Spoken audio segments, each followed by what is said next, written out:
बिना सुविधाओं के, बिना साधन के, भूखे प्यासे टूटे फूटे घरों में रह के तमाम तरह का अपमान सहते हुए जब आप जीवन जी रहे हैं, वो बुरा है या ये बुरा है बताइए? तो इतनी हिम्मत तो बहुजन समाज के लोगों में होनी चाहिए कि वो इस कठिनाइयों का सामना करें। बैठो। समय जब आप जितना डिस्टर्ब करोगे उतना ही समय जाएगा, उतना समय जाएगा तो एक व्यक्ति की वजह से कई लोगों को परेशान होना पड़ेगा। आराम से बैठ जाओ। प्यारे साथियों,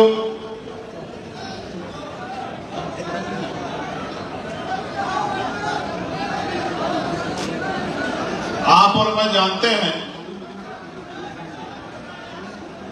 कि कोई भी आंदोलन, कोई भी संगठन, कोई भी कार्य बिना अनुशासन के आगे नहीं बढ़ सकता। मैं ये भी जानता हूं कि ये जो नौजवान आगे आके बैठे हैं, ये बीच वाली पंक्ति में, ये वो नौजवान हैं जो उत्साह से तो भरे हुए हैं, लेकिन अभी अपनी जिम्मेदारी को समझ नहीं पाए। अगर जिम्मेदारी को समझ पाते तो ये बाहर नहीं खड़े रहते। जब तक मैं नहीं आया तब तक ये बाहर खड़े रहे, और जब मैं आ गया तो ये दौड़ के अंदर भाग आए। अब इनको लगा कि भाई आगे चले जाएंगे, भाई के नजदीक जाएंगे, भाई को देख लेंगे, अपने फोन से किस तरह फोटो वोटो भी कलेक्ट कर लेंगे। लेकिन इनको आज ये नहीं पता था कि आज इनको ये भारी पड़ने वाला है।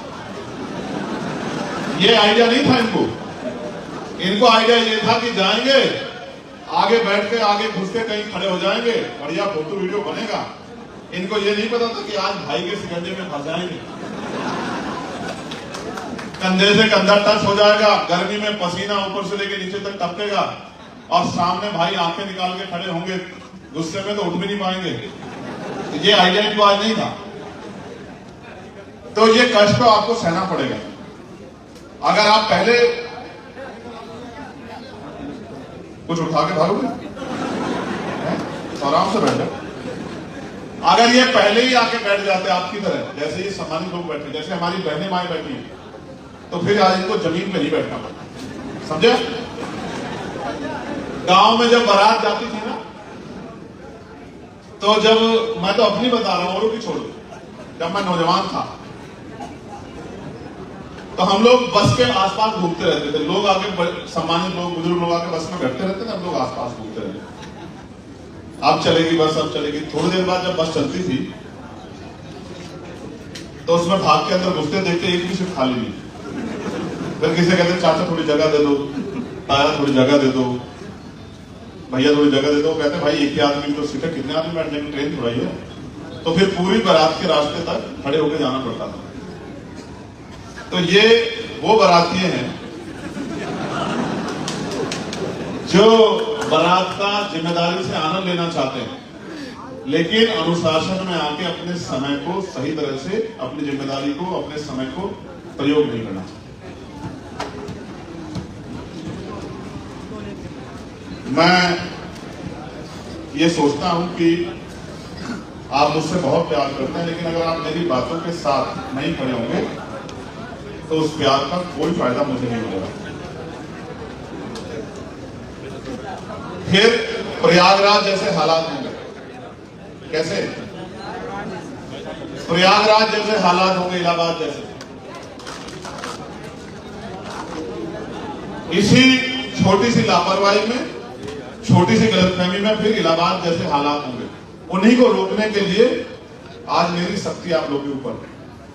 मैं आज आपको इस मंच से कह रहा हूं, हम संविधान को मानने वाले लोग हैं, हमें कानून को अपने हाथ में नहीं लेना चाहिए।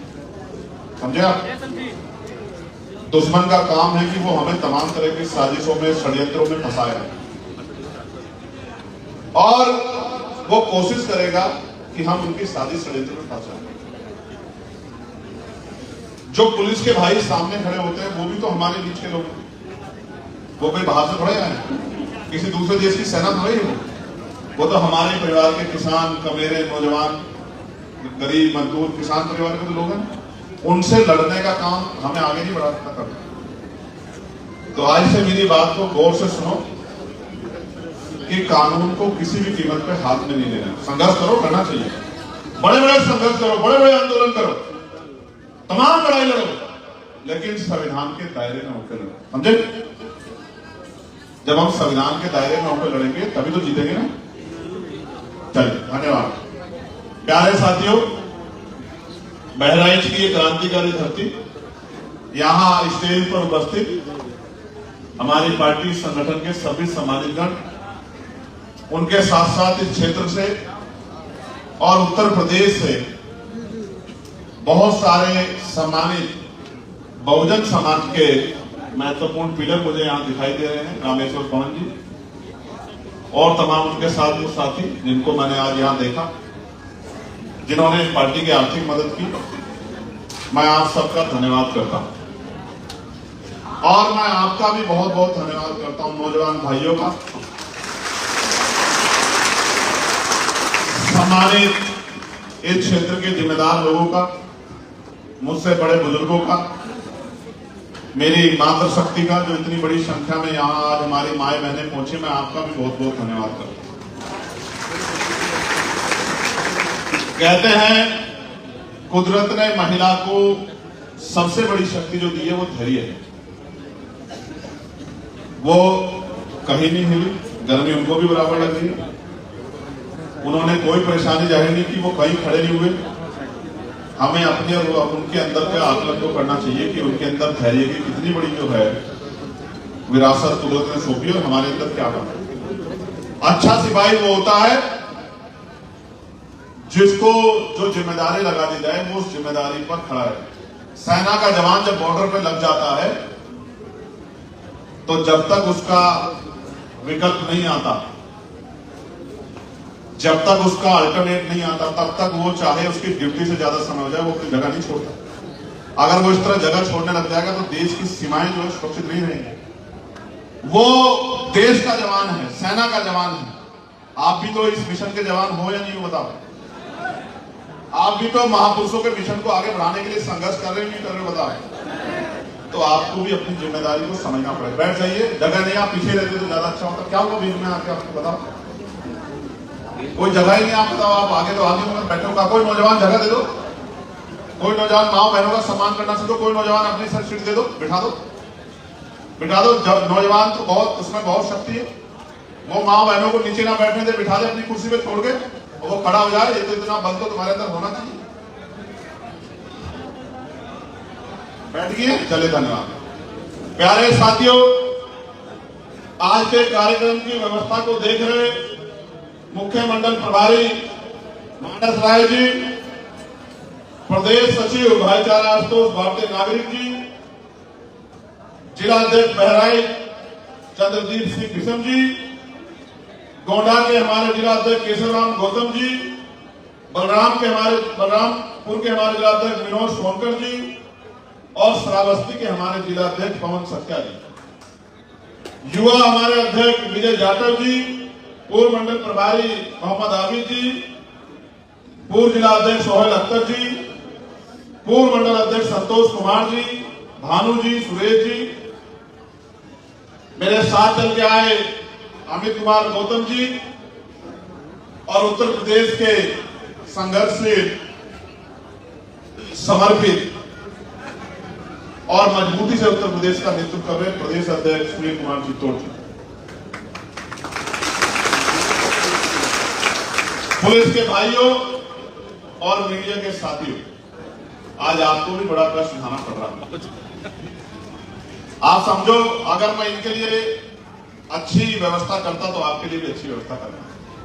अभी हमारा दल आर्थिक रूप से बहुत मजबूत नहीं है, वरना हम आपके लिए एसी वाली व्यवस्था करते। मन मजबूत है ना, मन मजबूत करना। और यही नहीं, उत्तर प्रदेश में मुझे नहीं पता, आप लोग बता सकते हो, मैं आपको विश्वास दिलाता हूं कि पत्रकारिता करने वाले भाइयों की सुरक्षा और उनके रिटायरमेंट के बाद उनकी पेंशन की मजबूत व्यवस्था हम बिहार से ज्यादा करके देंगे। इस बात का मैं आपको, हालांकि ये भी एक कड़वा सच है कि पत्रकारिता में बड़े सवाल खड़े हो रहे हैं कुछ लोगों की वजह से। बहुत सारे पत्रकारों की मेहनत को, उनके संघर्ष को, जिस तरह का अगर वो किसी ताकतों के खिलाफ उठा दे आवाज, किस तरह का जुर्म जाते हैं सरकार के खिलाफ उठाने पर सहना पड़ता है, ये भी सच्ची बात नहीं। एक पत्रकार की हत्या भी हुई थी, आपको याद होगा, सड़क पे उसको गोली मारी गई, ये भी दिन देखने पड़ रहे हैं सीतापुर में। प्यारे साथियों, अब मैं अपनी बात को शुरू करता हूं और अपनी बात को शुरू करने से पहले बहुजन समाज में जन्मे सभी संतों, गुरुओं, महान पुरुषों को नमन करता हूं। और नमन करने के पीछे मेरा एकमात्र कारण है कि उनके विचारों पे चलना और उनके विचारों को जिंदा रखना। महामानव तथागत बुद्ध से लेके जगत गुरु सतगुरु रविदास जी महाराज, भगवान वाल्मीकि महाराज, गुरु नानक देव, संत कबीर, संत गाड़गे जी महाराज, नारायणा गुरु, गुरु घासीदास, शिक्षा के नायक अग्रदूत राष्ट्रपिता ज्योतिबा फूले, आरक्षण के जनक छत्रपति साहू जी महाराज, करोड़ों महिलाओं के, शोषितों के, वंचितों के मुक्तिदाता, भारतीय संविधान के निर्माता डॉक्टर बाबा साहब अम्बेडकर, मां सावित्रीबाई फूले, मां रमाबाई, ईवी पेरियार रामानायकर स्वामी, पेरियार ललई यादव, बाबू जगदेव प्रसाद कुशवाहा, जननायक कपूरी ठाकुर, डॉक्टर फरीदी, महामना रामसु वर्मा, चौधरी महाराज सिंह भारती, सर छोटू राम, बाबू सिंह दयाल चौरसिया, स्वामी ब्रह्मानंद लोधी, मां अहिल्याबाई होलकर, महाराजा सुहेल देव, महाराजा बिजली पासी, लाखन पासी, मान्यवर दीना भाना वाल्मीकि साहब, संत रामवीर प्रजापति जी और मेरे राजनीतिक गुरु मान्यवर साहब श्री काशीराम जी को नमन करता हूं, उनको याद करता हूं। आज हम प्रभुजन सम्मेलन में हैं और ये हमारा 11वां प्रभुजन सम्मेलन। इस सम्मेलन पर मैं सबसे पहले चर्चा करूंगा। ये सम्मेलन सहारनपुर से शुरू हुआ, ये सम्मेलन सहारनपुर से शुरू हुआ, उसके बाद हापुड़ में हुआ, फिर आगरा में हुआ, गाजीपुर में हुआ, लखनऊ में हुआ, और जब इसकी गूंज 1 जून को लखनऊ में हुई, 1 जून यानी कि अरजक संघ के स्थापना दिवस के दिन, जिस दिन 1 जून को यह कार्यक्रम लखनऊ में हुआ, उससे पहले आगरा में हुआ, तो इस कार्यक्रम में तमाम राजनीतिक दलों का, तमाम मीडिया का, तमाम राजनीतिक सलाहकारों का, तमाम अधिकारी कर्मचारियों का ध्यान अपनी तरफ खींचा और हलचल पैदा हो गई उत्तर प्रदेश की राजनीति में। उसके बाद ये झांसी में हुआ, फिर ये गाजीपुर में हुआ, फिर ये अभी मऊ में हुआ, और अब आपके यहाँ हम लोग मौजूद हैं। मैं अगला 1 घंटा, मेरी क्षमता बहुत है, मैं 2-2.5 घंटे बोल सकता हूं, इसमें कोई दो राय नहीं, आप लोग इस बात को जानते हो। मैं माइक के अलावा भी, मैं बिना माइक के भी बोल सकता हूं, आप इस बात को भी जानते हो नहीं जानते हो? तो मैं आपके जीवन के कुछ समय को चाहता हूं, इसलिए चाहता हूं कि जो मेरे अंदर चल रहा है, जो दर्द मेरे अंदर है, उस दर्द को मैं आपके साथ बांटना चाहता हूं। ये चाहता हूं उस दर्द को आप समझें, क्योंकि अगर आप उस दर्द को नहीं समझोगे, आपके साथ में उस दर्द को नहीं बांटूंगा, तो फिर मुझे लगता है कि ये लड़ाई कभी पूरी नहीं हो सकती, मंजिल तक नहीं पहुंच सकती। सम्मानित साथियों, हम प्रभुजन सम्मेलन कर रहे हैं। प्रभुजन सम्मेलन अस्तित्व बचाओ, भाईचारा बनाओ। पहली बात, प्रभुजन सम्मेलन ही क्यों? बाबा साहब अम्बेडकर ने कहा था, जिस समाज में 10 डॉक्टर, 10 इंजीनियर, 10 वकील पैदा हो जाएंगे, वो समाज और उसकी तरक्की को कभी भी रोका नहीं जा सकता, उसके अधिकारों को कभी छीना नहीं जा सकता। हमारे साथियों, लेकिन आज आप गौर करके देखो कि आज तो अधिकार भी छीन रहे हैं और भविष्य भी अंधकार में नजर आ रहा है। ऐसा क्यों? ऐसा इसलिए कि जिस समाज का पढ़ा लिखा वर्ग उस समाज का संरक्षण नहीं करता, उस समाज की नीति नहीं बनाता, उस समाज को रास्ता नहीं दिखाता, उस समाज की लड़ाई को नहीं लड़ता, उस समाज का हाथ नहीं पकड़ता, वो समाज कभी तरक्की नहीं कर सकता है। क्योंकि भारत में जो सामाजिक व्यवस्था है, जो जातीय व्यवस्था है, जो आर्थिक व्यवस्था है, एक तरफ हम समाज में भाईचारा पैदा करके समतामूलक समाज बनाने का काम करने के लिए आगे की तरफ बढ़ रहे हैं, दूसरी तरफ मनुवाद को मानने वाले लोग, अंधविश्वास को मानने वाले लोग, पाखंडवाद को मानने वाले लोग, गैर बराबरी को मानने वाले लोग, जातिवाद को मानने वाले लोग, सामंतवाद को मानने वाले लोग, वो उनके लोग एड़ी चोटी का जोड़ लगा रहे हैं कि भारत में कभी समतामूलक समाज ना बने।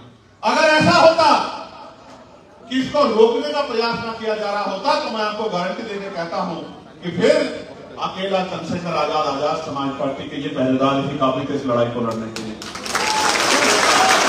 लेकिन आज तो मेरे भाइयों, मेरी माँ, मेरे बच्चों, मेरे सम्मानित बुजुर्गों, आज तो एडी चोटी का जोड़ लगा के इस समतामूलक समाज को, इस मानवतावादी समाज को बनाने वाले काम को पीछे खींचने के लिए तमाम संगठन, तमाम दल एडी चोटी का जोड़ लगा रहे। अगर ऐसा ना होता तो आजादी के 75 साल बाद भी लाखों लोग यहाँ भूखे नहीं सोते, लाखों लोग बिना छत के नहीं सोते। इस देश में बहन बेटियों के साथ छुप जाते हैं, अत्याचार नहीं होता, कमजोर वर्गों के लोगों को मारकर नहीं लटकाया जाता, उनकी बच्चों के साथ। अभी बलिया की घटना मेरे याद है, मैं उसको भूला नहीं हूं। बलिया की घटना, उस 12 साल की बच्ची को क्या नहीं सहना पड़ा और अन्याय करके, सामूहिक रेप करके उसको लटका के मरने के लिए मजबूर कर दिया गया। मैं जब गया था बलिया का परिवार मेरे आगे आया, हाथ जोड़ के बैठ गया। मैंने तत्काल वहां के एसपी को फोन किया। वहां के एसपी ने मुझे विश्वास दिलाया कि चंद्रशेखर आजाद जी, मैं आपके जिले में रह के आया हूं, आपके पड़ोसी जिले में रह के आया हूं, आप मेरी बात को याद रखना, हम इन गुंडों को किसी कीमत पर छोड़ेंगे नहीं, कोई मौका आपको नहीं देंगे कि आपको शिकायत हो जाए। प्यारे साथियों, ये बात मैं आपसे इसलिए कह रहा हूं कि प्रबुद्धन सम्मेलन ही क्यों? क्योंकि आपने देखा होगा अब से पहले तो बहुत सारी पार्टियां प्रबुद्धन सम्मेलन करती थी, लेकिन उस सम्मेलन में एक ही जाति के लोग, एक ही धर्म के लोग कुर्सियों पर बैठते थे और सामने आम जनता बैठती थी और वो कुर्सी पे बैठ के मंच पे आके बताते थे कि आप कौन हो, आपको क्या करना है। क्यों बताते थे? क्योंकि ऐसा लगता था कि उन्हीं के पास ज्यादा ज्ञान है।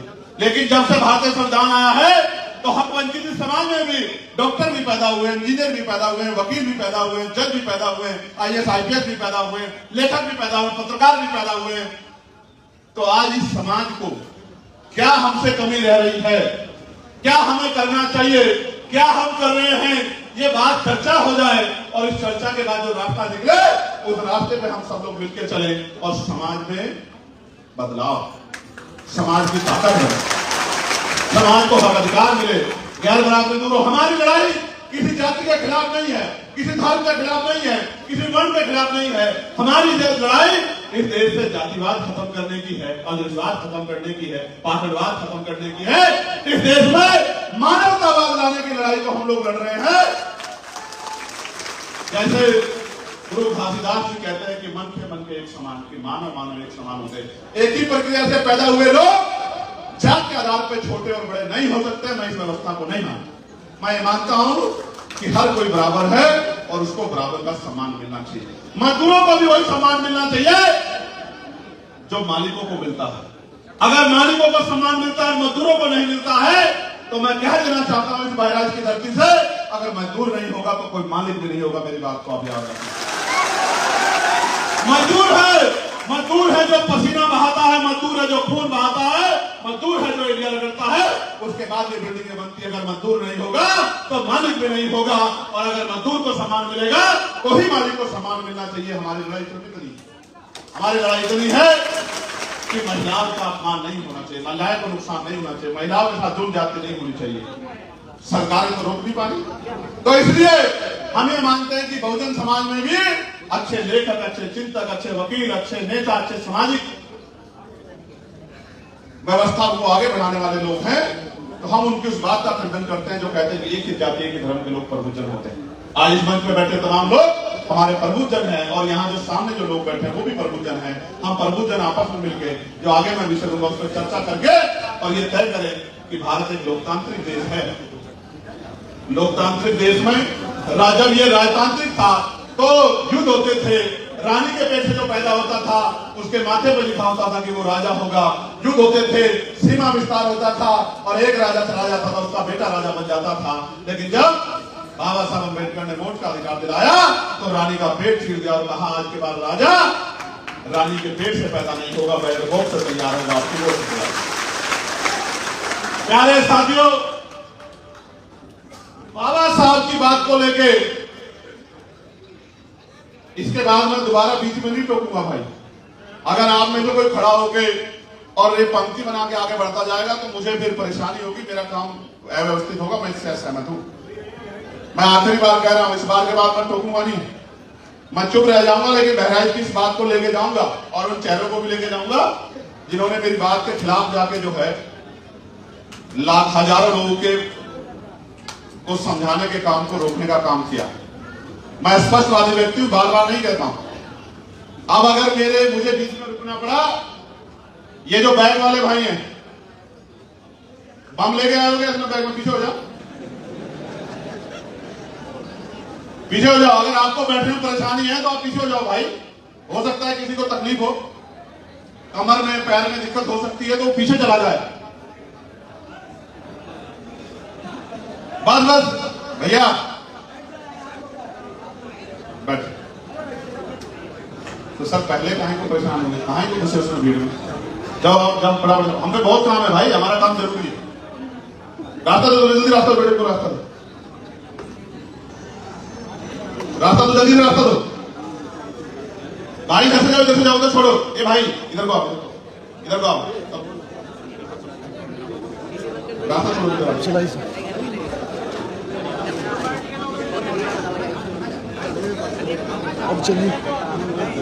जब हम खेत में काम करते हैं मजदूर, आपको याद है नहीं याद है, तपती गर्मी में सूरज नहीं कहता कि छाता ले लो। पसीना कहां से शुरू होता है, कहां से निकलता है, इतना आसान थोड़ा ही है, इतना आसान नहीं समझ। चलिए मुद्दे पे बात करते हैं। तो राजतंत्र में तो ये संभव था, लेकिन आज भारत में राजतंत्र नहीं, लोकतंत्र है। जनता जिसको वोट देगी वो ताकत में आएगा, और जो ताकत में आएगा वो पॉलिसी बनाकर लोगों के जीवन में बदलाव करेगा। फिर 75 साल बाद आज भी सामाजिक, आर्थिक, राजनीतिक गैर बराबरी।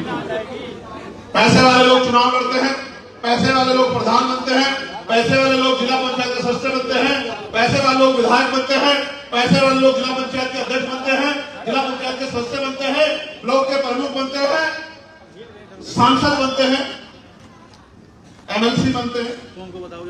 तो ये लोकतंत्र कैसे लोकतंत्र हुआ? अगर पैसे के दम पे सब लोग आगे बढ़ेंगे तो ये जनतंत्र हो सकता है, लोकतंत्र नहीं हो सकता। लोकतंत्र का मतलब तो यह है कि एक किसान, मजदूर, रिक्शा, ठेली, सब्जी बेचने वाले के बेटों को भी बराबर का अधिकार देना। आज आप देखते हैं, मैंने तो अपनी आंखों से देखा है, कितना पैसा खर्च होता है चुनाव में कि किसी गरीब की हिम्मत भी नहीं है कि वो चुनाव कर ले। और इलेक्शन कमीशन ये कहता है कि 33 लाख रुपए तक आप विधानसभा में खर्च कर सकते हैं, यानी कि 33 लाख रुपए जिसके अकाउंट में वही चुनाव लड़ पाएगा मजबूती से। तो आप जितने लोग यहाँ बैठे बताओ कितने के अकाउंट में 33 लाख जमा है, जरा हाथ उठा के बता दो।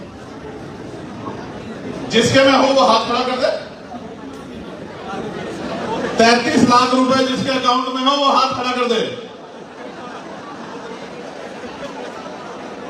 बस शांत हो जाओ। आप इस बात से समझो कि यहां इतनी बड़ी हजारों हजारों की संख्या में 0.12% भी लोग नहीं हैं जो इस धनतंत्र में अपने आप को आगे बढ़ा सकते। तो प्यारे साथियों, हमने निर्णय लिया कि समाज में जो तमाम तरह की इधर उधर की बातें चल रही हैं, समाज में जो गलतफहमी है, समाज के अंदर जो बेचैनी पैदा हुई है, उस बेचैनी का हल क्या है? बेचैनी का हल यह है कि हम समाज के बीच में जाके अपनी बात को रखें। इसलिए आज मैं आपके बीच में हूं और मैं आपको भरोसा दिलाता हूं, अगर पसीना आपको आएगा तो मैं भी पंखे में जाऊंगा, यहीं आपके बीच में रहूंगा, आपको अपनी बात कहता हूं। तो हमने प्रबुद्ध जन सम्मेलन के जरिए कुछ विषय उठाए, विषय पर आप गौर करना। और जब आप ग्राम पंचायतों में जाओगे, जो पदाधिकारी कार्यकर्ता है, जब आप अपनी मीटिंगों में जाओगे तो इन विषय पर चर्चा करना कि इन विषयों पर काम होना चाहिए। हमारी पहली मांग ये है कि भारत में जब हमने शुरू किया था जातीय प्रभु सम्मेलन, तो हमारी पहली मांग थी कि जातिवार जनगणना होनी चाहिए, जातिगत जनगणना। और इस सम्मेलन के छठे सम्मेलन के बाद ही उत्तर प्रदेश में जब ये सम्मेलन शुरू हुए तो केंद्र की सरकार ने घोषणा की कि हम जातिगत जनगणना करेंगे। अब आप समझिए, जातिगत जनगणना कब हुई थी? पिछली बार कब हुई थी कावन जी? 1931, 1931 में। कब? उसकी तिथि में, उस साल में पैदा हुआ एक भी आदमी यहां नहीं होगा। यानी कि इस पीढ़ी ने देखी नहीं गणना कैसे होती है। 1931 में गणना हुई, जहां पता लगा कि पिछड़ों की आबादी 52% है। शेड्यूल कास्ट, शेड्यूल ट्राइब की होती आई है, लेकिन 2011 में हर 10 साल बाद जब होती थी तो उसको कास्ट इकोनॉमी सोशियो सेंसस का नाम दिया गया, सर्वे का नाम दिया गया, उस घटना को भी, उसके आंकड़े भी सार्वजनिक नहीं किए गए। ये बात मैं आपको इसलिए बता रहा हूं, गणना से फायदा क्या है, नुकसान क्या है समझो। क्योंकि टीवी में बैठ के तो पत्रकार साथी, राजनीतिक विश्लेषक कह देते हैं कि जातिगत जनगणना से जातिवाद बढ़ेगा। मैं आपको बताना चाहता हूं क्या होगा ये, हम मांग कर रहे हैं जातिगत गणना में आर्थिक गणना का भी कॉलम होना चाहिए। क्या किसके पास टीवी है, किसके पास फ्रिज है, किसके पास कूलर है, किसके पास 2 पहियों की गाड़ी है, किसके पास 4 पहियों की गाड़ी है, किसके पास 6 पहियों की गाड़ी है, किसके पास ट्रैक्टर है, किसके अकाउंट में पैसा है, कौन नौकरी पे है, कौन प्राइवेट नौकरी पे है, कौन सरकारी नौकरी पे है, किसके पास हेलीकॉप्टर है, किसके पास जमीन है और किसके पास बिजनेस है, किसके पास उद्योग है। देश को पता लगना चाहिए कि दलित, पिछड़े, आदिवासी, मुसलमान, जैन, सिख, बौद्ध, ईसाई और सामान्य जाति के भी, ब्राह्मण, क्षत्रिय वैसे लोगों में भी किनकी हालत इस देश में खराब है और आजादी के 75 साल बाद भी उनकी हालत को बदलने के लिए क्या है। जब यह पता लगेगा, बिहार में हुआ था, कास्ट सेंसस हुआ था, इकोनॉमी सर्वे के आंकड़े जारी नहीं किए गए, तो कास्ट सेंसस से पता लगा कि 90% आबादी SC, ST, OBC की है। तो मैं आपको समझाना चाहता हूं कि जब 90% आबादी SC, ST, OBC की है, तो राजकाज भी SC, ST, OBC माइनॉरिटी के हाथ में होना चाहिए। होना चाहिए, होना चाहिए, बताइए। अब आप ये सोचेंगे कि भाई राजकाज तो उत्तर प्रदेश में योगी जी के पास ही, तो राजकाज SC, ST, OBC पे आ जाएगा तो क्या फर्क पड़ जाएगा। मैं आपको भविष्य में अभी बात करके बताऊंगा कि राजकाज आएगा तो क्या होगा। प्यारे साथियों, हम ये मांग कर रहे हैं कि 52% OBC को 52% आरक्षण की व्यवस्था इस देश में होनी चाहिए। हम ये मांग कर रहे हैं कि प्रमोशन में रिजर्वेशन का बिल पार्लियामेंट में पड़ा हुआ है, वो बिल जो समाजवादी पार्टी के सांसद जो मेरी लोकसभा नगीना से यशवीर जी जीत के आए थे, शेड्यूल कास्ट के थे, उन्होंने उस बिल को लोकसभा में फाड़ दिया था। वो कहते हैं ना, हमें तो अपनों ने लूटा, घरों में कहा दम। हमारी पीठ में छुरा तो अपनों ने घूपा। अगर समाजवादी पार्टी के सांसद भाई यशवीर वो बिल नहीं फाड़ते, तो SC, ST के कर्मचारियों को जो प्रमोशन में रिजर्वेशन मिल रहा था वो इस देश में बंद नहीं हो। सम्मानित साथियों, अगर मैं उनकी जगह होता तो अपने SC, ST के भाइयों से नफरत नहीं करता। मैं कहता इस बिल को और विस्तृत कर लो, SC, ST के साथ OBC को भी प्रमोशन में आरक्षण का लाभ मिले। लेकिन दिल छोटा है तो SC, ST के प्रमोशन का बिल फड़वा दिया।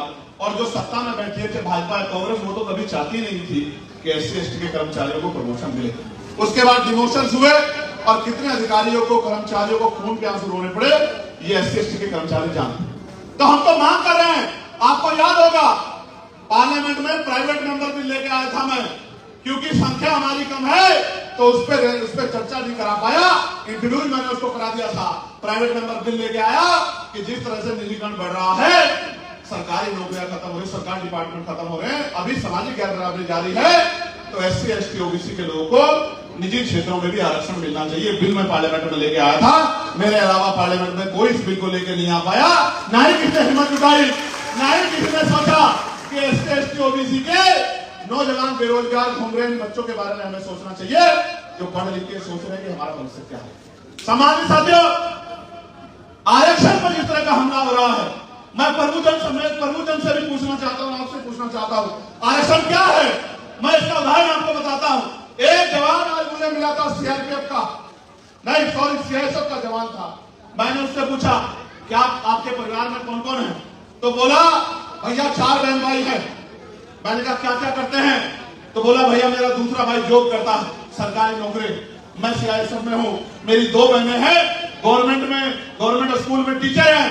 मैंने कहा आपके पिता क्या करते थे, तो बोला भैया मेरे पिताजी पोस्ट ऑफिस में पोस्ट मास्टर थे। तो मैंने उसको कहा कि मेरी बात सुनो, ये जो नौकरी आपको मिली, ये उस एक पोस्ट मास्टर की नौकरी से निकल के आई है, मेरी बात को आप याद। तो मैंने उसे बताया कि भाई ये जो नौकरी आपको मिली है, ये नौकरी आसानी से नहीं मिली। आपके पिता को जो पोस्ट मास्टर की नौकरी मिली थी आरक्षण की वजह से, उस नौकरी की वजह से आप 4 लोगों को नौकरी मिली है।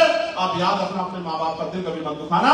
उसने मुझे कहा कि मेरे माँ बाप ने भैया कुछ नहीं कमाया, मेरे पिता ने सिर्फ और सिर्फ शिक्षा पे जोड़ दिया और हमको पढ़ाने का काम किया और अपने मन लगा के पढ़ने का काम किया, जिसकी वजह से आज हम चारों बहन भाई नौकरी पे। मैं आपको बताना चाहता हूं, आरक्षण से सिर्फ नौकरी नहीं मिली है, सिर्फ नौकरी नहीं मिली, आरक्षण ने हमें हथियार दिया है कि हम पढ़े लिख के डॉक्टर, इंजीनियर, IAS, IPS, वकील बन सके और सिस्टम में बैठ के अपने लोगों को उनका मनोबल बढ़ा के आगे बढ़ने के प्रेरित कर सके। मैं आपको एक कहानी सुनाता हूं।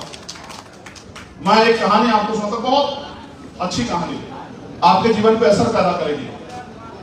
अभी गर्मी कम हुई है ना, हुई है ना? हाँ, विचारों की गर्मी बढ़ी है तो सूरज वाली गर्मी कम हो गई है। प्यारे साथियों, एक नौजवान जो संविधान के लागू होने के बाद IAS बना, सिविल सर्विस में गया। जब वो सिविल सर्विस में गया और बाबा साहब अम्बेडकर तक ये बात पहुंची, तो बाबा साहब अम्बेडकर ने उस नौजवान पर खबर भेजी कि आप मुझसे मिलने के लिए आना। उस समय बाबा साहब अम्बेडकर समाज में जा जाके समाज को पे बैक टू सोसाइटी, यानी कि समाज को वापस करो, जिस समाज से निकल के आए हो उस समाज का हाथ पकड़ो, उस समाज को ताकत दो, उस समाज को रास्ता दिखाओ, उस समाज का नेतृत्व करो, पे बैक टू सोसाइटी का आंदोलन चला।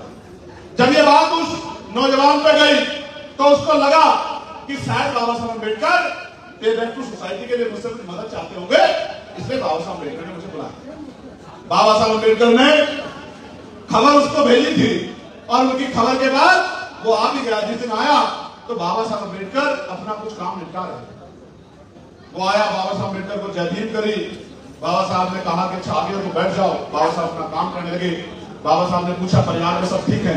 उसने कहा हाँ बाबा साहब सब ठीक। अब उसको लगा कि अब बाबा साहब कहेंगे कि कुछ आर्थिक मदद करो मूवमेंट चलाने के लिए। फिर बाबा साहब ने पूछा IAS बनकर कैसा लग रहा है? उसने जवाब दिया कि बाबा साहब अच्छा लग रहा है। फिर बाबा साहब अपने काम में जुट गए। फिर बाबा साहब ने पूछा गांव जाते हो? ये कह के बाबा साहब अपने काम करने लगे। उसका जवाब नहीं आया। बाबा साहब ने पुनः पूछा गांव जाते हो? तो उसने कहा नहीं, कब जाता हूं बाबा साहब, समय नहीं लगता। तो बाबा साहब ने बहुत महत्वपूर्ण बात की मेरे प्रियजनों। बाबा साहब ने कहा कि गांव में जाए। बाबा साहब ने उससे पूछा कि क्यों कह रहा हूं, ये नहीं पूछोगे? मैं तुम्हें गांव में जाना क्यों कह रहा हूं, ये नहीं पूछोगे? तो उसने कहा बाबा साहब बताइए।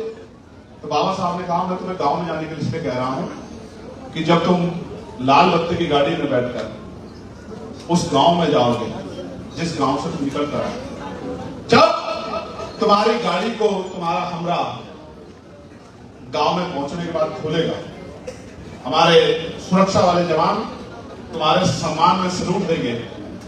वो गाड़ी उन टूटी फूटी सड़कों से जब आपके घर तक पहुंचेगी तो आप ये देखना उस गांव में रहने वाले आपके बीच के लोगों के अंदर कितना मनोबल पैदा होगा, कितनी ताकत पैदा होगी।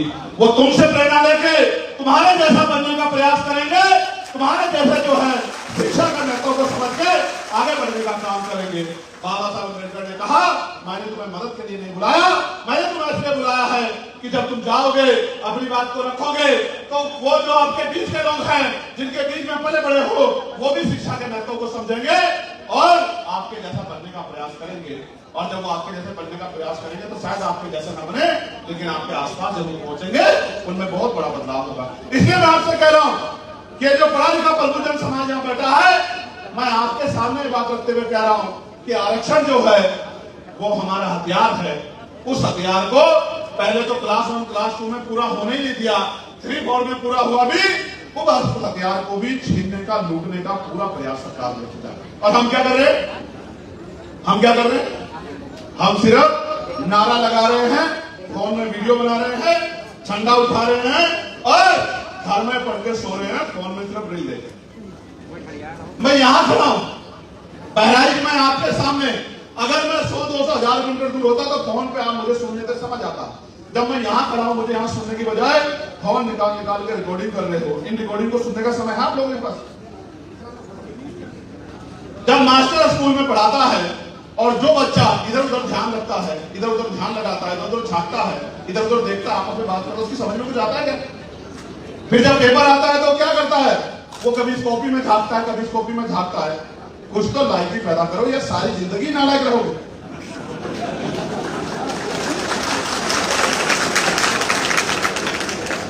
कुछ तो समझदार बनो। अगर मैं 1000-2000 किलोमीटर दूर से खड़ा होके इंस्टाग्राम पे, फेसबुक पे, यूट्यूब पे, टीवी पे बैठ के कुछ कह रहा होता तो तब तुम लोग सुन लेते, समझ आता। लेकिन आप तो मैं आपके बीच में खड़ा हूं, फिर भी फोन निकाल के मेरी बात को महत्ता देने की बजाय रिकॉर्ड कर रहे हो, जैसे इस रिकॉर्डिंग से तुम्हें बहुत कुछ मिलने वाला है।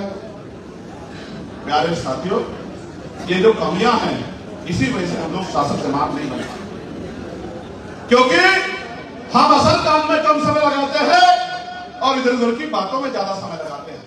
इस वजह से हम लोग पीछे चल रहे हैं और हमसे ताकतवर लोग आगे चल रहे हैं। और अगर हमें आगे चलना है तो हमें अपनी कुछ कमियों को दूर करना पड़ेगा। मैं तो माननीय काशीराम साहब का चेला हूं।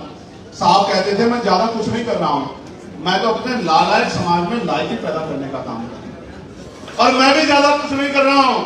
मैं जो नौजवानों की फौज जो बाबा साहब अम्बेडकर का झंडा घूम रही है, उसको बस उसके काम की जिम्मेदारी बताने के लिए यहाँ आया हूं कि अगर वो उस काम को मेरे हिसाब से करना शुरू कर देगा तो वो दिन दूर नहीं है कि उत्तर प्रदेश में, लखनऊ में नीला झंडा लहराएगा।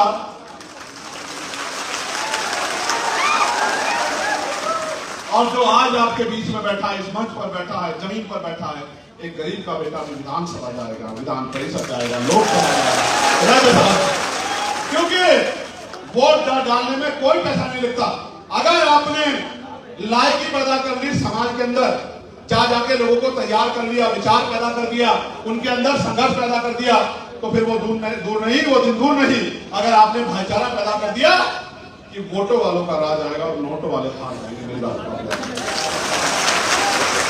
और अगर ऐसे ही घूमते रहे, ऐसे नारा लगाते रहे, मोटरसाइकिल डांट के, फिर तो भैया नोटों वाला जीता रहेगा और वोटों वाला उनके चरणों में पड़ेगा। फैसला आपको करना है कि आपको चरणों में पड़ने वाला बनना है या विधानसभा में जाके, विधान परिषद में जाके इस हक वंचित कमजोर समाज के लोगों को पैरों पे खड़ा करना, ये आपको तय है। प्यारे साथियों, हमने प्राइवेट सेक्टर के बिल की बात की। आपको याद होगा इस बार बाबा साहब अम्बेडकर की जयंती पे मैंने मांग की पार्लियामेंट में कि बाबा साहब अम्बेडकर की जयंती को राष्ट्रीय पर्व घोषित करना चाहिए, और इसमें मैंने खूब हल्ला मचाया। तो राष्ट्रीय पर्व तो घोषित नहीं किया, फिर भी पहली बार आपने देखा होगा डॉक्टर बाबा साहब अम्बेडकर के जन्मदिन पे, जयंती पे छुट्टी रखने का काम इस सरकार ने किया।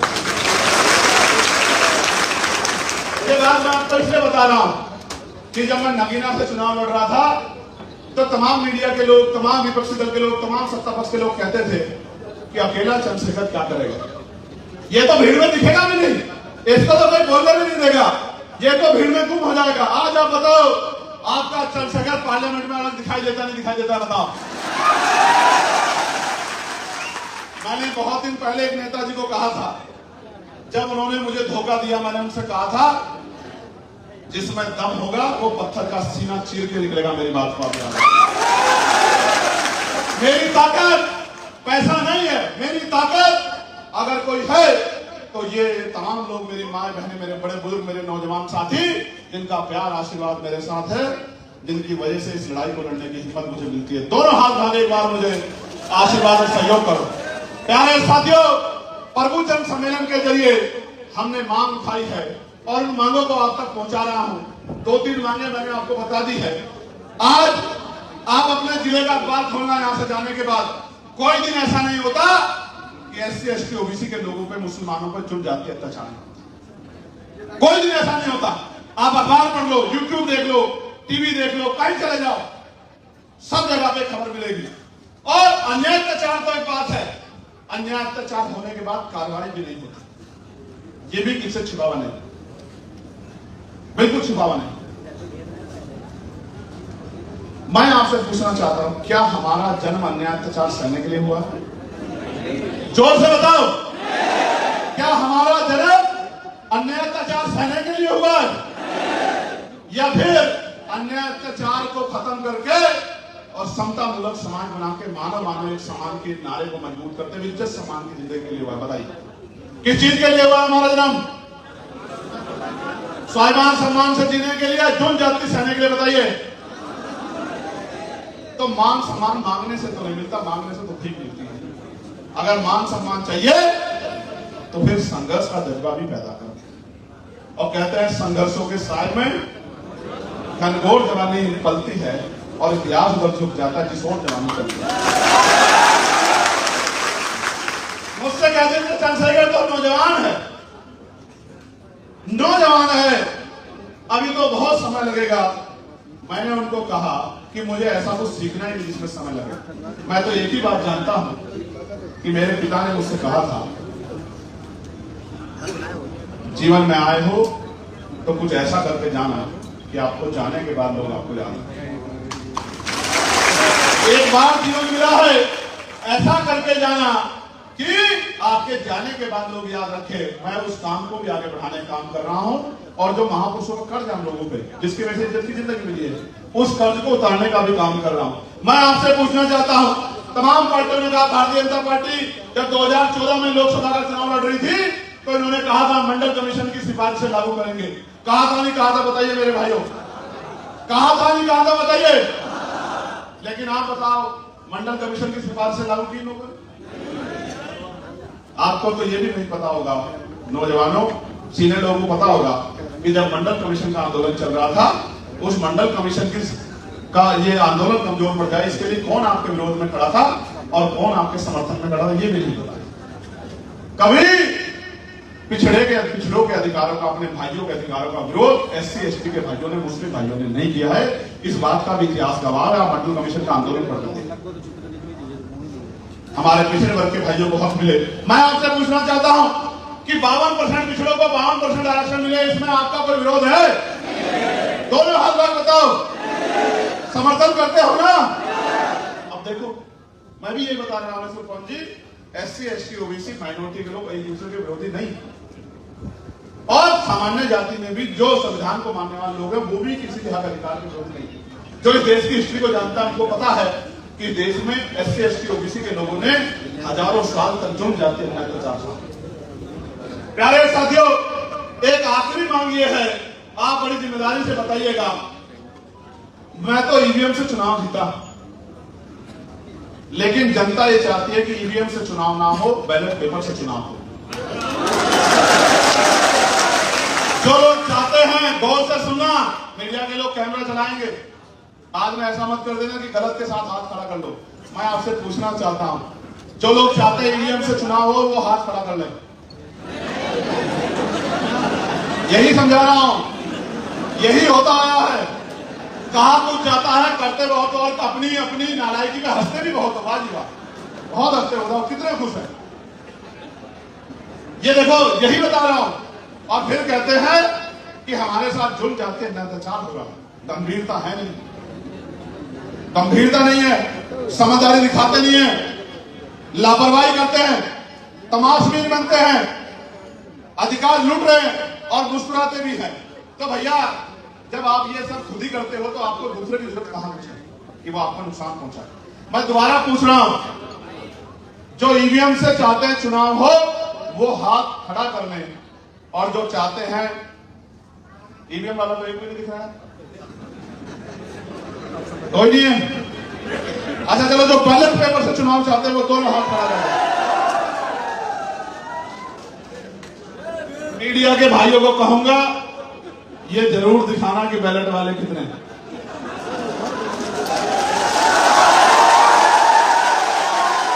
बैठ जाइए, बैठ जाइए। अब कुछ बहुत बुनियादी मुद्दों बात करनी है। आज ही मैंने मुख्यमंत्री जी का ट्वीट पढ़ा। मुख्यमंत्री जी कह रहे हैं 24 घंटे बिजली आ रही है उत्तर प्रदेश में। और फिर मैंने गोरखपुर का अखबार पढ़ा तो गोरखपुर के लोगों ने लिखा है कि पूरी रात जाग के काटनी पड़ी है क्योंकि बिजली नहीं।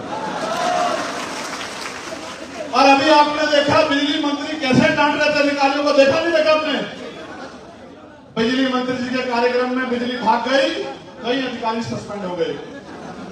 लेकिन मेरे भाइयों, मेरी लोकसभा क्षेत्र नगीना जिला बिजनौर में बिजली भागने से डायलिसिस कर रहे एक बच्चे की जान चली गई क्योंकि जनरेटर में तेल नहीं था। कोई सस्पेंड नहीं, कोई सस्पेंड नहीं। और कल ही मैंने अखबार पढ़ा, बलिया में भी शायद ऐसी घटना हुई है कि डायलिसिस चल रहा था सरकारी अस्पताल में और लाइट भाग गई, जनरेटर में तेल नहीं था, एक व्यक्ति की जान चली गई। और डॉक्टरों ने क्या जवाब दिया कि हमें जनरेटर के तेल का पैसा नहीं मिला। मंत्री जी के कार्यक्रम में लाइट भागी तो सस्पेंशन, और आपकी मेरी जान जाने से लाइट भागी, कोई फर्क नहीं पड़ता, कोई फर्क नहीं पड़ता। हम आह भी भर लेते हैं तो हो जाते हैं बदनाम, और वो कत्ल भी करते हैं तो चर्चा नहीं। नसीम साहब, उस बच्चा वो 24 साल का था, लोगों के लिए एक व्यक्ति गया है, लेकिन उस परिवार के लिए पूरी दुनिया गई। उसकी मां से पूछना जिसने उसको 9 महीने पेट में रखा था, उसके पिता से पूछना जिसने अपना पेट काट काट के उसको आगे बढ़ाने का काम, उसके भाई से पूछना जिसने अपने हिस्से का भोजन उसको दे दिया, उस बहन से पूछना जिसने उस भाई के जरिए अपने जीवन के हजारों सपने देखे थे, उसके बच्चों से पूछना जिन्होंने पिता का साया खो दिया, उसकी पत्नी से पूछना जिसने अपना हम सफर खो दिया। उनके लिए वही सब कुछ था, उनकी दुनिया था, लेकिन सरकार के लिए वो एक आप। प्यारे साथियों, आपको जानकारी होगी, मैंने पार्लियामेंट में कहा था और आज वो बात सामने आ रही है। मैंने कहा था जब तक नेताओं के, मंत्रियों के, विधायकों के, सांसदों के, प्रधानों के, प्रधान जिला पंचायत सदस्यों के, जिला पंचायत अध्यक्षों के, राज्यसभा सदस्यों के, राष्ट्रपति जी का, प्रधानमंत्री जी का, तमाम मंत्रियों का, तमाम ब्यूरोक्रेट के बच्चों को सरकारी स्कूल में नहीं पढ़ाया जाएगा, तब तक सरकारी स्कूल सुधर नहीं सकते। ये बात मैंने कई भी पार्लियामेंट, और मैंने पार्लियामेंट में कहा था कि भाई चर्चा हो गई है, स्कूलों की हालात, बिल्डिंगें खराब हो गई हैं, किसी का बच्चे को नुकसान हो जाएगा, सरकार स्कूलों के बारे में सोचो।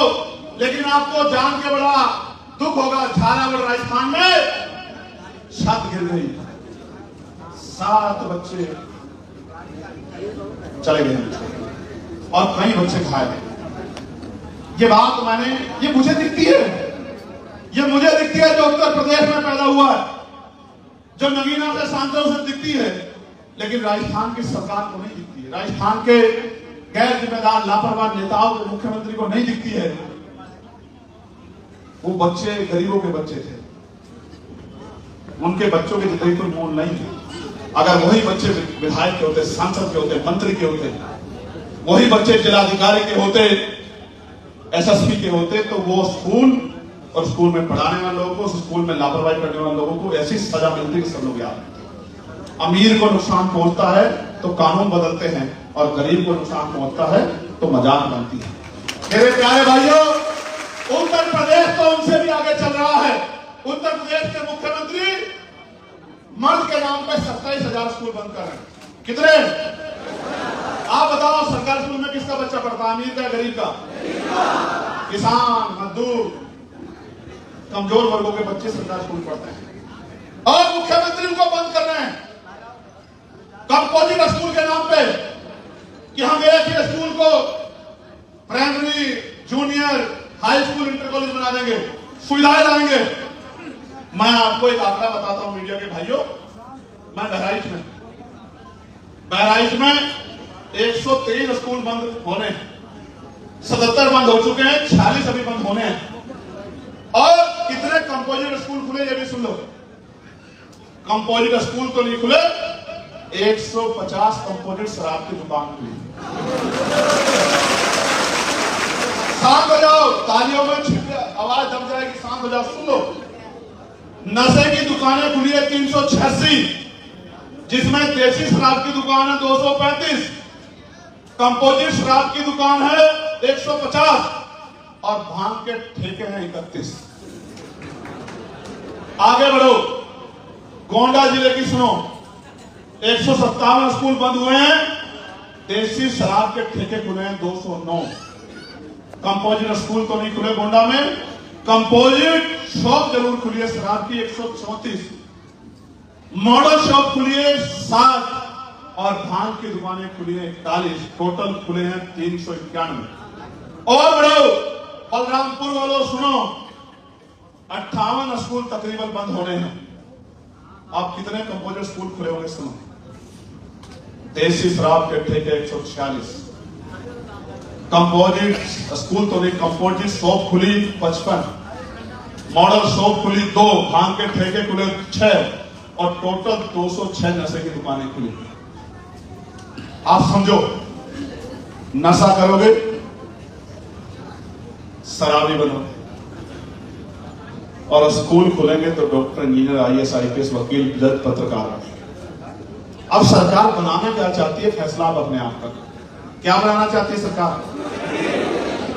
अगर हम होते तो स्कूल भी बंद नहीं होते और कंपोजिट स्कूल भी खुलते और बजट का 10% पैसा, 10% पैसा स्कूलों में लगता है, एजुकेशन में लगता है। एक ही स्कूल में DM का बेटा भी पढ़ता और मजदूर का बेटा भी पढ़ता, SSP का बेटा पढ़ता और विधायक सांसद का बेटा भी पढ़ता। एक ही टेबल पे, एक ही सिलेबस में। मैंने आवाज उठाई पार्लियामेंट में, प्राइवेट स्कूलों ने हद कर दी है। कह देते हैं उसके यहां से लाना वो किताब, उसके यहां से लाना जूते, उसके यहां लाना टाई, उसके यहां से लाना कपड़े। हर साल किताबों की कीमत बढ़ाते, स्कूल की फीस बढ़ा देते हैं। इनकम बढ़ रही है कैसे? उनको पता है कि अमीर तो पढ़ा रहे, गरीब नहीं पढ़ा पाएंगे। गरीबों के स्कूल भी सरकार बंद कर रही है, वो गरीब को गुलाम बना देना चाहती है। इसलिए मैं आपको कह रहा हूं कि हमें समझदार बनना पड़ेगा। 5 किलो राशन देके आपके शासन करने की शक्ति, आपके आगे बढ़ने की शक्ति को छीनने का काम किया जा रहा है। आपको समझदार बनना। सामान्य साथियों, परसों मैंने मांग उठाई, एक दवाई एक दाम होना चाहिए। आप जाके देखो, बुखार की दवाई लो, एक कंपनी की पैरासिटामोल खरीदना 10 रुपए का पत्ता, दूसरे अच्छी कंपनी की कोई और अच्छी कंपनी हो, बड़ा नाम उसकी खरीदना 40 रुपए का पत्ता, तीसरी और बड़ी होकर खरीदना 100 रुपए का पत्ता। दवाई वही, रैपर वही, बनाने में समय उतना ही लगा, लेकिन दवा के दाम 10 गुना 20 गुना। सरकारें चंदा लेती हैं और धंधा करते हैं। इसलिए मैंने मांग की, अमीर और गरीब सबकी मांग है कि दवाओं के दाम समान होने चाहिए। आप एक कैप लगा दो कि इससे ऊपर आप, मैं नहीं कहता हूं मुनाफा मत दो, मुनाफा दो, लेकिन मुनाफे के नाम पे लोगों की जेब काटना बंद करवा। जो दवा 10 रुपए में बनी है उस पर दुगना मुआवजे वो दे दो, मुनाफा 20 रुपए की दिलवा दो, 25 की दिलवा दो। उसको 200 में बेचने का कोई तुक नहीं बैठता है। और सरकारी स्कूल अस्पताल में डॉक्टर प्राइवेट स्टोर लिख देते हैं, मेडिकल स्टोर से ले लेना, और कहते हैं इसी कंपनी की लेना। आप जाओगे सर उस कंपनी की तो मिल रही, दूसरे मेडिकल पे नहीं गए होंगे, उस पर जाओ जिस पर मैंने लिख के दिया उस पर मिलेगी, क्योंकि वहां कमीशन सेट है। 10 रुपए की दवाई 100 रुपए में मिल रही है और 90 रुपए में डॉक्टर साहब का और मेडिकल स्टोर वाले भाई का कमीशन। प्यारे भाइयों, ये जो लूट हो रही है, इस लूट को हमें रोकना। आज आशा बहनें, एक आधी आशा बहन यहां हो सकती है बैठी हो, वेतन ना के बराबर, भोजन माता, आंगनबाड़ी बहनें वेतन ना के बराबर, PRD के जवान, होमगार्ड भाई, ग्राम पंचायत सहायक, रोजगार सेवक वेतन ना के बराबर, कोई सुझाव नहीं। और सरकार से मैं लगातार मांग कर रहा हूं, इनकी वेतन वृद्धि कर दो, इनकी वेतन वृद्धि कर दो, इनको माने दे दो, इनकी वेतन वृद्धि कर दो। कोई सुनने वाला नहीं। लेकिन मैं आपको विश्वास दिलाता हूं, आशा बहनों को, आंगनबाड़ी बहनों को, भोजन माताओं को, रोजगार सेवकों को, पंचायत सहायकों को, PRD के जवानों को, होमगार्ड भाइयों को, कि सम्मानजनक वेतन वृद्धि आपके वेतन में करने का काम करेंगे। आप मेरी बात को याद रखना, नोट कर लेना। प्यारे साथियों, पुलिस के भाई खड़े, आपको इनका एक रूप दिखता कि भाई ये आपसे नाराज हो रहे हैं, डांट रहे हैं, समझा रहे हैं, लड़ रहे हैं, कई जगह सीमा क्रॉस कर जाते हैं। मैं उससे सहमत नहीं, क्योंकि एक मर्यादा इसको नहीं लाना चाहिए। लेकिन आप इनके जीवन को देखें, मुझसे मोटी शर्ट उन्होंने पहनी, गर्मी यहां उतनी है, नौकरियां तो बहुत सारी हैं, लेकिन पुलिस की नौकरी कोई आसान काम नहीं। किसी का रोड पर एक्सीडेंट हो जाएगा, सगा परिवार का व्यक्ति नहीं खड़ा होता, पुलिस के जवान को वहां डट के खड़ा होना पड़ेगा। रात भर अगर जाम रहेगा, लोग बैठे आंदोलन, तो रात भर डट के खड़ा होना पड़ेगा। इनका भी परिवार, ये भी इंसान है। और कर्मचारियों को छुट्टी मिल जाती है सप्ताह में एक दिन, इनको वो भी नहीं मिलती। एक छुट्टी के लिए कई जगह पेश होना पड़ता है। मैं इनके जीवन को जानता हूं, कई बार इनसे नाराजगी हो जाती है, वो मेरे कर्म की वजह से कि जब कोई गलत होता है तो मैं लड़ता हूं। लेकिन इनके लिए भी इनकी 8 घंटे की ड्यूटी हो, इनको सप्ताह में दिन छुट्टी मिले, बॉर्डर स्कीम खत्म हो, इनकी वेतन विषमता दूर हो, इसके लिए अगर पार्लियामेंट में किसने आवाज उठाई तो इसी अकेले सांसद चंद्रशेखर आजाद ने उठाई और किसी ने।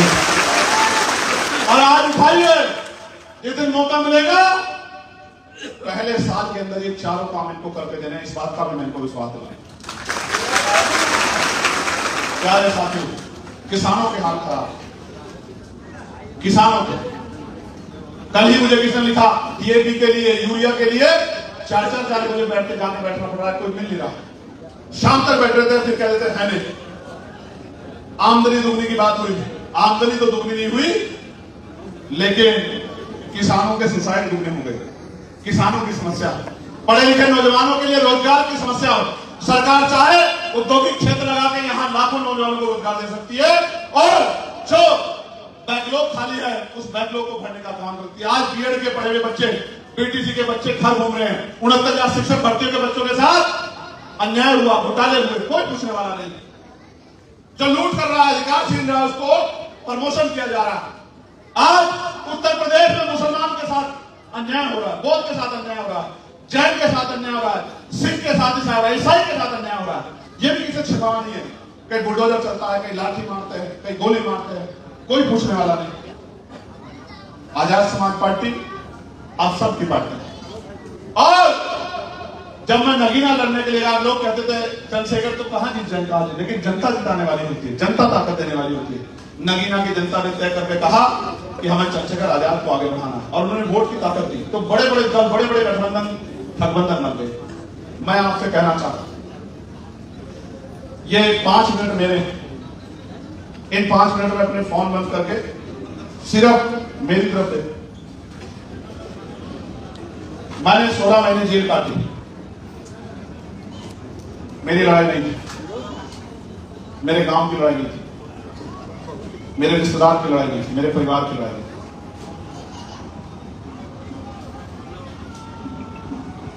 जब आदमी मैदान में उतरता है कुछ भी हो सकता है।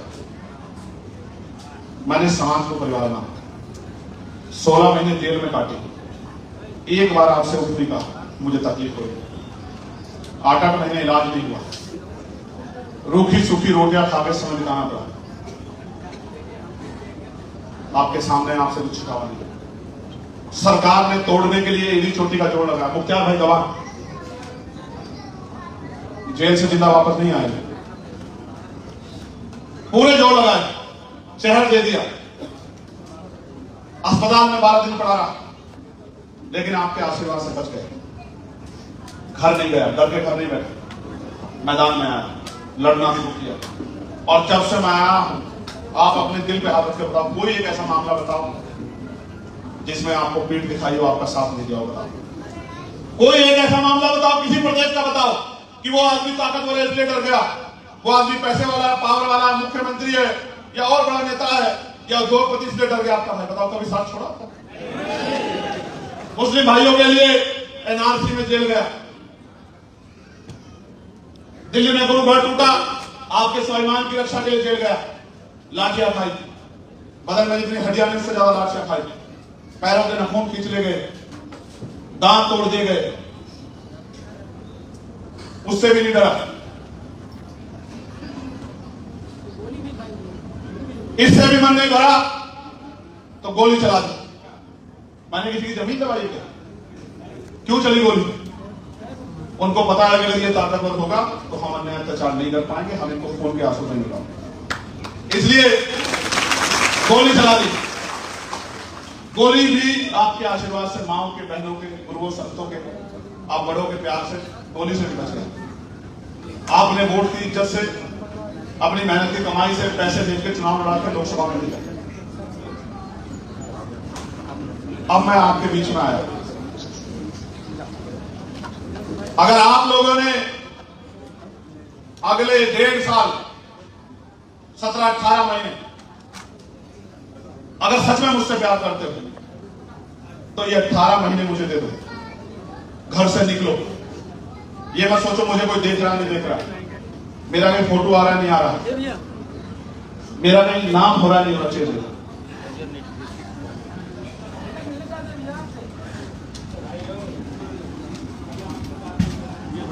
मेरा कहीं नाम हो रहा नहीं हो रहा है, ये मत सोचो। मुझे कोई पहचान रहा नहीं पहचान रहा, मत सोचो। बूथ जवाब देंगे, सेक्टर जवाब देंगे। घर से निकलो, अपना गांव तैयार करो, भाईचारा पैदा करो,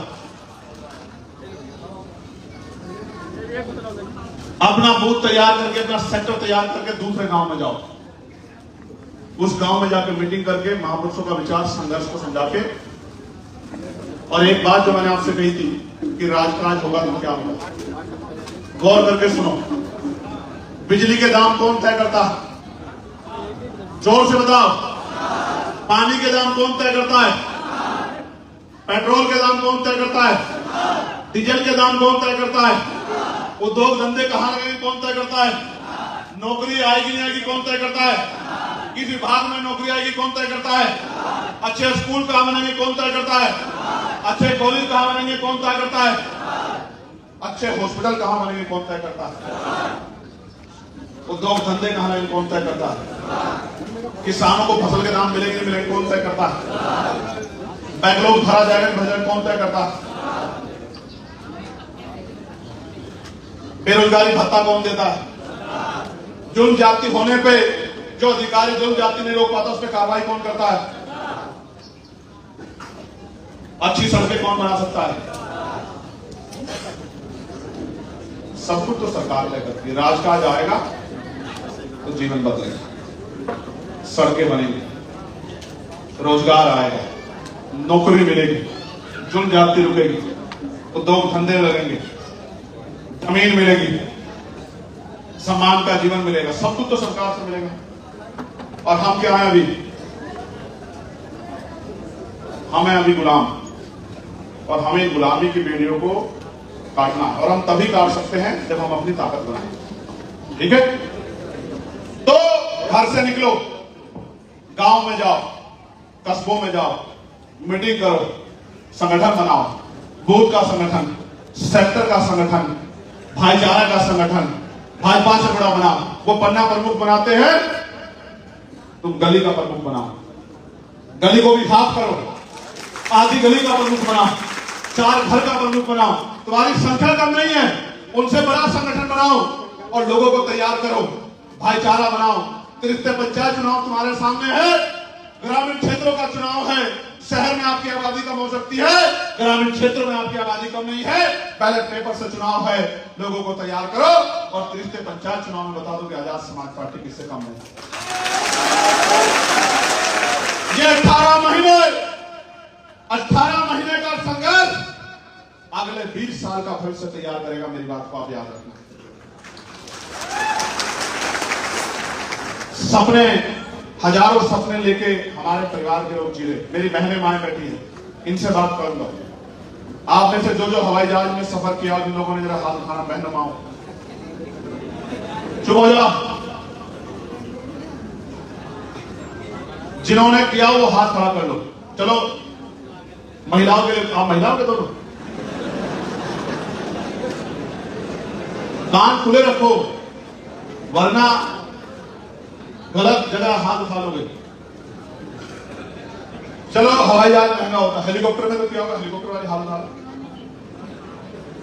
नहीं, ट्रेन के एसी वाले डब्बे में किसने सफर किया है? ये एक उदाहरण है मेरे भाइयों, नौजवान भाइयों।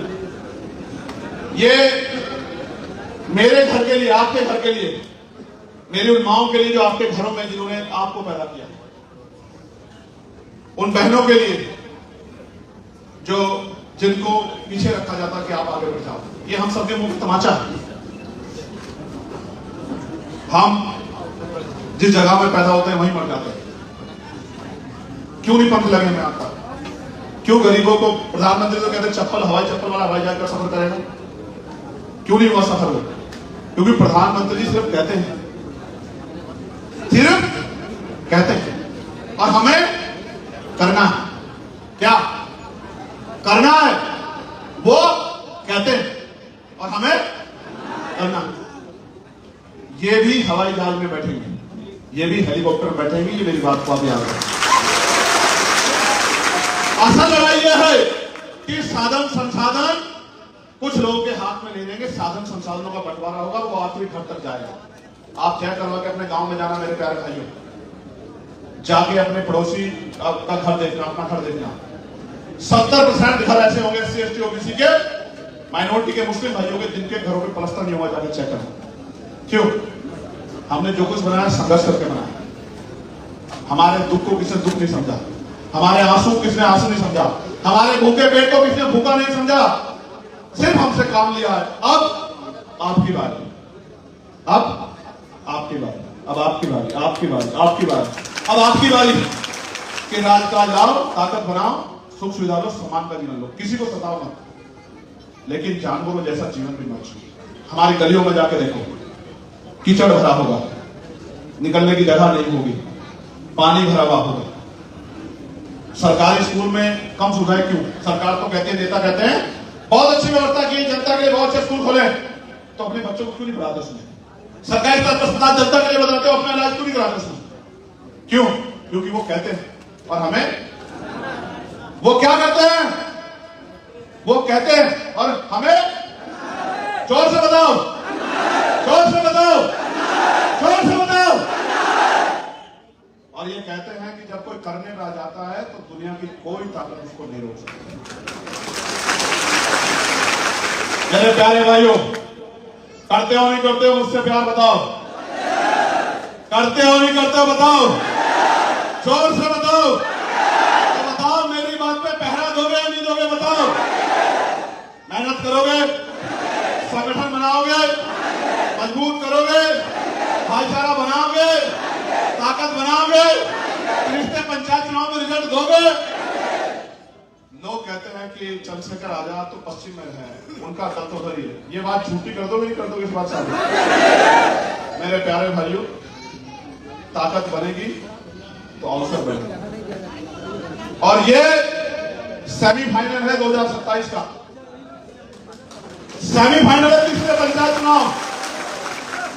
मेरे बाद पैसे वाले लोग आएंगे, लंबे कुर्ते वाले लोग आएंगे, बड़ी गाड़ियों वाले लोग आएंगे और आपसे आगे कहेंगे चंद्रशेखर की बातों में मत आओ, चंद्रशेखर ये कर रहा है। कहा बताओ, चंद्रशेखर आपके खिलाफ काम कर रहा है या आपके लिए काम कर रहा है? बताओ, दोनों हाथ लगा के बताओ।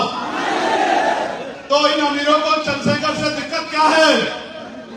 इनको चंद्रशेखर से दिक्कत नहीं है, इनको आपसे दिक्कत है, क्योंकि चंद्रशेखर आप में से एक है, इसलिए इनको दिक्कत है। इनको लगता है अमीर आएगा तो अमीरों के लिए काम करेगा और कोई गरीब का बेटा आएगा तो गरीबों के लिए काम करेगा, इस बात से इनको दिक्कत है। मैं आपको वचन देकर कहता हूं, इतनी ईमानदारी से काम करेंगे कि कोई सवाल नहीं खड़ा कर पाएगा, और सवाल अगर खड़ा करेगा तो सिर्फ आपकी आंखों में धूल झोंकने के लिए झूठा सवाल खड़ा करेगा। सच्चा सवाल जिस दिन खड़ा होगा आप समझ लेना कि आपके नेता में कहीं ना कुछ कमजोरी आ गई। जिस दिन गोली लगी थी उस दिन ये तय कर लिया था कि जीवन का एक एक क्षण, नौ का आखिरी कतरा, आखिरी सांस महापुरुषों के मिशन में लगा देनी है। उस दिन के बाद पीछे पलट के नहीं देना। मैं आपको कहना नहीं चाहता, लेकिन आपको बता रहा हूं, मेरे सगे बड़े भाई की डेथ हुई, ताऊ जी के बेटे की, मैं घर नहीं गया। मैं नौजवानों को बता रहा हूं, मेरी सगी भाभी की डेथ हुई, मैं घर नहीं गया। मेरे बहनों को हार्ट अटैक हुआ, मैं घर नहीं गया। मेरे छोटे भाई को कोमा में चला गया, मुझसे छोटा, मैं घर नहीं गया। बहुत कुछ चला गया, लेकिन मैं घर नहीं गया। मैं आपको इसलिए नहीं बता रहा कि दुख तकलीफ है, इसलिए बता रहा हूं कि मैं घर इसलिए नहीं जा रहा हूं कि आपके घरों की हालात सुधार, इसलिए घर नहीं जा रहा। और अगर आपने मेरी बात पे पहरा देकर मेहनत कर ली, मैं लिख कर देता हूं कि 2027 के 1 साल पूरा होने पे, जब 2028 का सूर्य निकलेगा, मेरी बात को याद रखना, दिल्ली वाले डर जाएंगे, डर जाएंगे। क्योंकि जब तक चैन से नहीं बैठेंगे, जब तक महापुरुषों का पूरा सपना नहीं पूरा करेंगे। आप बताओ, इस लड़ाई में मदद करोगे नहीं करोगे? किसी की बातों में तो नहीं आओगे? मेहनत करोगे? हर चौराहे पे बात पहुंचाओगे? ठीक है। मैं मीडिया के भाइयों का भी धन्यवाद देता हूं। अच्छा चलाओ, बुरा चलाओ, लेकिन चलाओ। ये देख लेते हैं आपकी वजह से मुझे। 2 घंटा पसीना बिल्कुल तर कर दिया आपने। हाँ अच्छा, और किसी ने किया होगा तब धन्यवाद दूंगा मैं आपको। यहाँ का मीडिया भी बहुत मजबूत है। मैं आपसे एक आग्रह कर रहा हूँ, मुझे 5-7 मिनट इनसे बात करनी है, आप अपनी जगह छोड़ना मत, और हल्ला भी नहीं करेंगे। क्योंकि अगर ये कैमरा घुमा के दिखाएंगे तो ये कहेंगे सेकंड के बाद से वो उसके भाइयों ने मानी, उसके परिवार ने। अगले 10 मिनट अपनी जगह नहीं छोड़ना, हल्ला नहीं करना, जो मेरी एक एक बात सुनिए कैमरे के जरिए दूर तक जाए। कर दोगे नहीं कर दोगे मदद? अगली 5-7 मिनट चैन से बैठे रहो, कोई बात हो जाए अपनी जगह में छोड़ना, बिल्कुल हल्ला मत करना, जिससे इनको खबर लग जाए